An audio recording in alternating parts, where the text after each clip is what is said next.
Ladies and gentlemen, welcome back to your go-to source for all things NFL, with a special spotlight on the silver and black, the Las Vegas Raiders.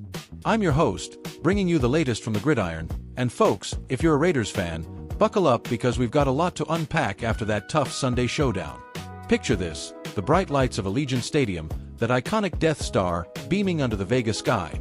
But instead of a triumphant roar from Raiders Nation, it's a somber silence echoing through the stands. The question on everyone's mind: how does a team with such a rebellious legacy, born in the gritty streets of Oakland, tempered in Los Angeles, and now thriving in Sin City, get shut out 31-0 by their archrivals, the Kansas City Chiefs? It's a gut punch, no doubt, but let's dive in and break it down like only we can. First off, the main event. The Raiders limp into their bye week after what can only be described as an embarrassing defeat at the hands of the Chiefs. We're talking a complete shutout, folks. 31 points for Kansas City, zip for Las Vegas.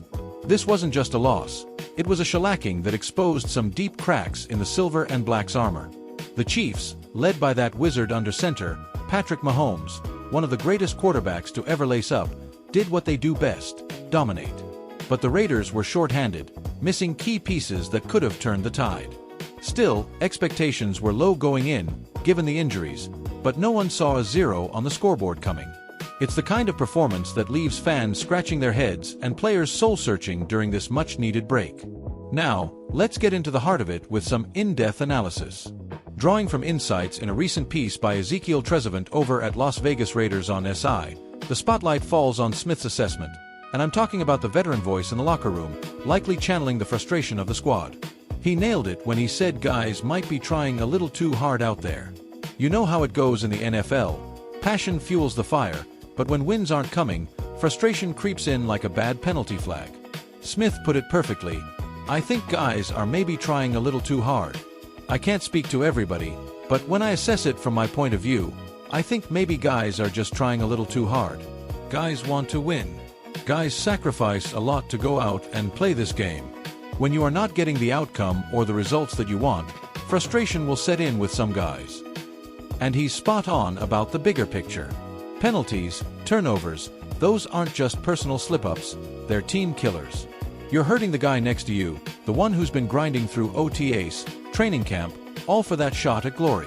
It's a team game, as Smith emphasized, and right now, the Raiders are paying the price for those miscues. On the field, the offense struggled to find rhythm. Without some of their top talents, the line couldn't hold, and the playmakers couldn't break free. Defensively, containing Mahomes is like trying to bottle lightning, but the Raiders' pass rush, usually spearheaded by the relentless Maxx Crosby, that edge rusher who's like a modern-day Howie Long with his non-stop motor, couldn't generate the pressure needed. Crosby, by the way, folks, is a homegrown star, drafted in the 4th round back in 2019 out of Eastern Michigan. He's racked up over 50 sacks in his young career, embodying that Raider toughness, but even he couldn't turn the tide alone against a Chiefs O-line that's as solid as they come.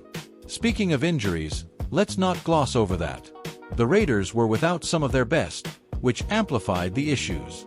Imagine Davante Adams, that route-running maestro who joined the team in 2022 after a blockbuster trade from Green Bay. Pairing him with his old college buddy Derek Carr at the time, though Carr's gone now. Adams has been a beacon of consistency, hauling in over 100 catches last season despite quarterback carousel drama. But if he's banged up or limited, the passing game stalls. And then there's the quarterback situation. Aidan O'Connell, the Purdue product who's shown flashes of poise in his second year, but against a defense like Kansas City's, it's a tall order. Turnovers, yeah, those killed any momentum. A fumble here, an interception there, it's like handing the keys to the kingdom to Mahomes. But here's where things get really interesting. Let's put this in historical context. The Raiders-Chiefs rivalry? It's pure fire, dating back to the AFL days in the 1960s. Think about it, these two have clashed over 120 times, with Kansas City holding a slight edge overall, but the Raiders have delivered some epic beatdowns, like that 40-32 upset in 2020 right in Arrowhead. This loss stings extra because it's against the Chiefs, one of the AFC West foes that define Raider identity. Remember the Broncos, Chargers too? Those divisional battles are bloodbaths, rooted in the Al Davis era. Al Davis, the Maverick owner who coined "just win, baby," and "commitment to excellence," he built this franchise on defiance, moving from Oakland to LA and back, then to Vegas in 2020. Iconic moments. How about the 1976 Super Bowl XI win under John Madden, with Ken Stabler, the Snake, slithering through defenses for a 32-14 rout of the Vikings? Or Super Bowl XV in 1981, Marcus Allen's heroics in 18 in 1984. Legends like Charles Woodson, that ball-hawking corner who won the Heisman and brought championship pedigree back to Oakland in his later years. Statistically, this shutout is a low point. The Raiders haven't been blanked like this since, well, it's rare. Last time was 2014 against the Rams, 52-0. This season, they're sitting at, let's say, a rough spot in the standings, with offensive yards per game hovering around the league average but turnovers ranking them near the bottom. Compare that to the Chiefs, who are perennial contenders, boasting top 5 rankings in points scored and allowed. The Raiders' defense, usually a strength with Crosby's 10-plus sacks annually, gave up chunk plays. Mahomes carved them up for over 300 yards passing, I bet. Offensively, Las Vegas managed under 200 total yards, a far cry from their explosive days with Carr and Adams clicking. To add some flavor, imagine if we had a post-game chat with Coach Antonio Pierce. He's a former player himself, won a Super Bowl with the Giants, and brings that fiery leadership.